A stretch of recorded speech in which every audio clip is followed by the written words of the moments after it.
The price will vary depending on what you want. Wrapping, I don't do wrapping anymore, so I couldn't really give a price range for that. For crochet, it's between it's between $1,000 to $1,500. If you want more, it could be, if you want, depends on what you want. If you have shaved sides and you want less locks, it's probably less. If you want more locks, longer locks, it's definitely going to be more. With the wrapping, pretty much the mechanism in which it stays is that there's a base created with an extension onto your hair, and then that extension is then wrapped with hair to form a lock or form what should look like a lock. With the crochet, your hair is meshed with the afro hair of the lock extension, or straight hair depending on what extensions you have. It's meshed together with a small fine crochet tool to get it down to a very small detailed level of meshing hair together, pretty much, and that forms a connection, and that should stay. I always recommend nothing less than 3 inches. Of course, with the wrapping, you can kind of get away with less than that because you're adding that extended base before you create the lock. But with crochet, it's a lot different, and you're more susceptible to slippage, damage, having repairs, thinning, if you start on hair that's too short. So for me, it's 3, and that's it. It absolutely does grow with your hair. All it is just length added to the end of your hair, or to the length of your hair, depending on how short or long your hair is, and it's just there to be an extension, literally. So it's nothing that's going to hinder, it should not hinder your hair growth. It should actually just be an extension while your hair grows.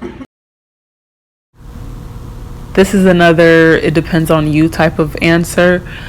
Synthetic hair will cost less than human hair. However, synthetic hair can't be dyed, and there's less things you can do with synthetic hair. Human hair, meaning hair that has the similar capabilities as a human's hair, will cost a whole lot more. However, there will be a whole lot more you can do with it in terms of coloring, styling, and what it looks like. It will look more natural than synthetic.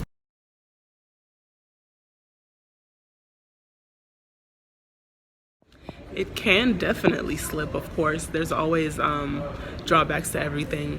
However, if your hair is long enough, you are preventing that from happening. If you take care of it properly afterward, you're preventing that from happening, such as no conditioners, no excess oil on the extension itself, and a lot of other things that you can do to keep it from not slipping. But the first thing, in my opinion, is to make sure your hair is long enough, and to make sure that it is installed properly, and it should not slip. But if all those precautions are not taken, it definitely can.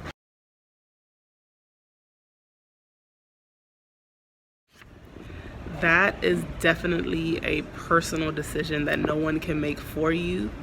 And the factors that you should look at within deciding is, oh my goodness, is the cost, first of all, the aspects of it, all the different parts of having it. It may look good, you see it on somebody's hair, you're like, well, that looks good, I want it.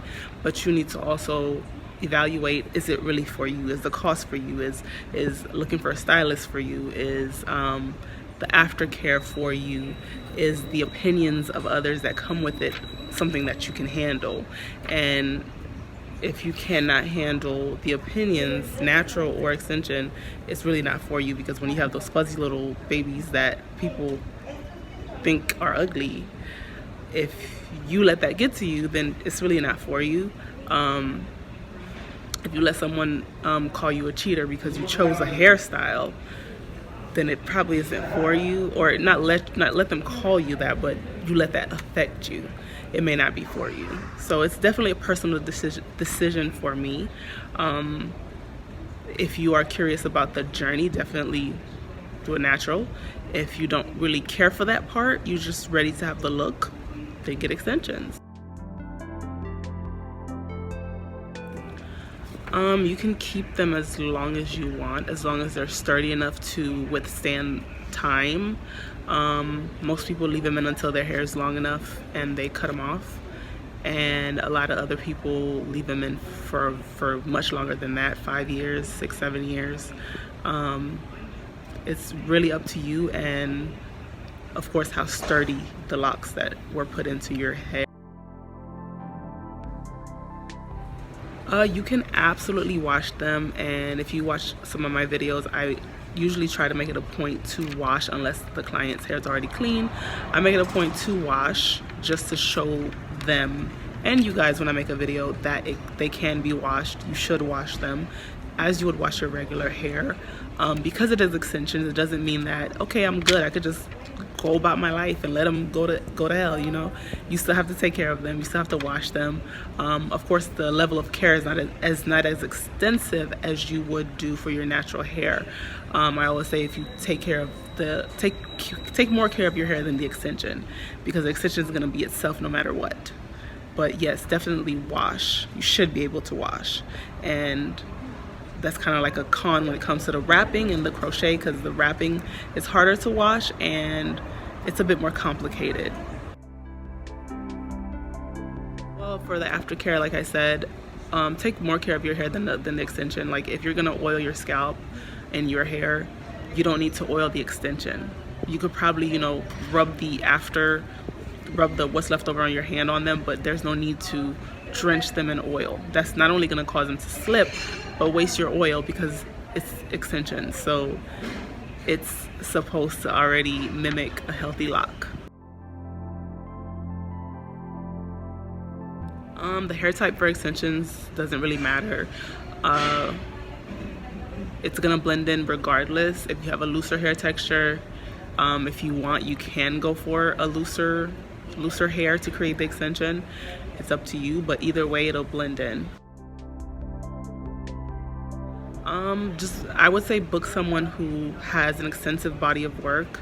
If you're someone who's really iffy about it, book someone who has an extensive body of work. Book someone who is transparent about how they do it, because the horror stories I've heard, the stylists are usually pretty secretive, or they're not really wanting to give prices up front, or it's just like a lot of fishy things going on.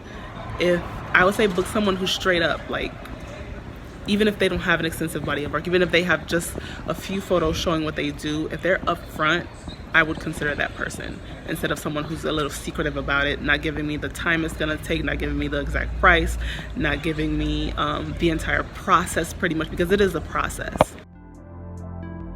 And speaking of process, it can take a while. Like booking someone, especially me, I'm super busy. It could take you weeks, months to book me.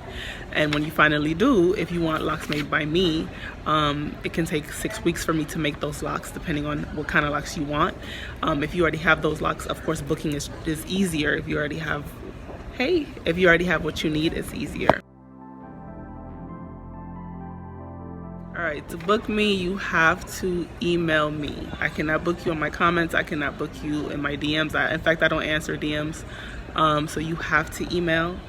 And keep in mind that you may not be interacting with me when you email me, because I have other people who answer my emails, because it would be impossible for me to answer every single email that I get, because I get so many. So keep that in mind and keep it professional. So yeah, that is it. I hope I helped with these answers. If you have any more questions, leave them in the comments. I guess I'll do another one if anything is unclear. All right,